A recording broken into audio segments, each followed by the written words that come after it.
วันนี้เรามาย่างเบิ่งอยู่ส่วนน่ะนะส่วนเป็นเกี่ยวกับกลุ่มของกระเจ้าพากันเฮ็ดเป็นยังไงเพิ่นว่า community garden เนาะนี่ต้นมะฮุ่งนี่มะเพ็ดเบิ่งนี่มะเพ็ดอยู่บ้านกระเจ้านี่เห็นบ่เพ็ดก็จะเป็นหน่วยนี่เนาะนี่ผักกาดนี่บ้านเอิ้นมักแตงบ่มักเล่นเนาะก็จะเป็นแบบนี้เห็นบ่ส่วนพวกนั้นก็จะเป็นสตรอเบอรี่มีมะพุกมะนาวเนาะ We'll call this a garden though. Really? It's nice. Yes. Like the grass is managed and then นี่ก็จะเป็นต้นมะนาวเนาะ flowers and stuff. เที่ยวเห็นต้นนั้นจะเป็นส้มพอดีเนาะก็ใส่ต้มปลาในสุดยอดไล่อยู่เป็นสมาชิกเขาเจ้าก็มาสมัครแล้วก็มาช่วยเวียเขาเจ้าอย่างนี้เนาะสามารถเก็บผักนี่ได้หอนยามไปกินลาไปกินฟรีบ่เสียเงินเนาะเบิ่งมะนาวไหมลูกดกเห็นบ่ฝั่งนี้ก็จะมีมะโมเนาะแล้วก็มีผักกาดมีวันทิศก็เจ้าบอกเห็ดเวียกน่าจะเป็นต้นแรกที่เขาเจ้ามาเห็ดเวียกกันนี่เนาะหนาวดกอีลี่โอเค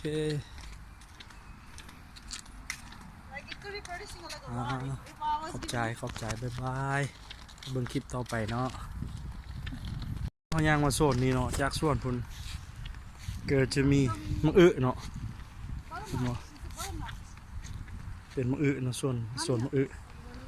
Go and have a look inside อ๋อนี่หน่วยมักใหญ่เนาะพี่น้องปองไปเห็นบ่เนี่ยเพิ่นว่ามันสิใหญ่ขึ้นแล้วก็ว่านแซ่บว่าซั่น The thing you're talking about, that's the one, right? Okra. Yeah แม่น That's called okra. ตอนนั้นเป็นเฮาเอากันว่าเป็นส้มพอดีเนาะนี่มักนอดก็มีอ๋อเป็นมากแล้วเห็นบ่ What do you call it? อ๋อมักทั่ว snake bean Cowpea. no They call it cowpea. we No, call it is actually a pea. snake Oh, you bean get rent. อ๋อ It's not. เฮาสามารถเซาได้ It's เนาะ not เซา public. It's a private. เซาเพื่อจะมาปลูกนี่ก็ได้เนาะนี่คือตัวนี้นี่ Rented. มีคนจองไว้นี่เขาใส่ว่าเรนติดนี่เนาะพูดถึงกันเฮามันจองเฮาก็มาปลูกใส่เนาะนี่เนาะเห็นบ่ But not all are rented though. แม่นเพิ่นว่ามีบ่มีอันได้ที่นั่นหมดบ่ได้มันเขาเจ้าสามารถเบิ่งมะเขือพุ่นน่ะป้าโตพี่น้องเอ้ยมะเขือนี่มะเขือหำหมาสีขาวว่าซั่น หาก็เห็นเขือหำหมาสีขาวงามหลายเห็นบ่แต่แซ่บเนาะส่วนตัวนี้อยู่ในใจกลางเมืองริชมอนด์นี่เลยเนาะมีมะทั่วตัวนี้เราปลูกดอกไม้ It's just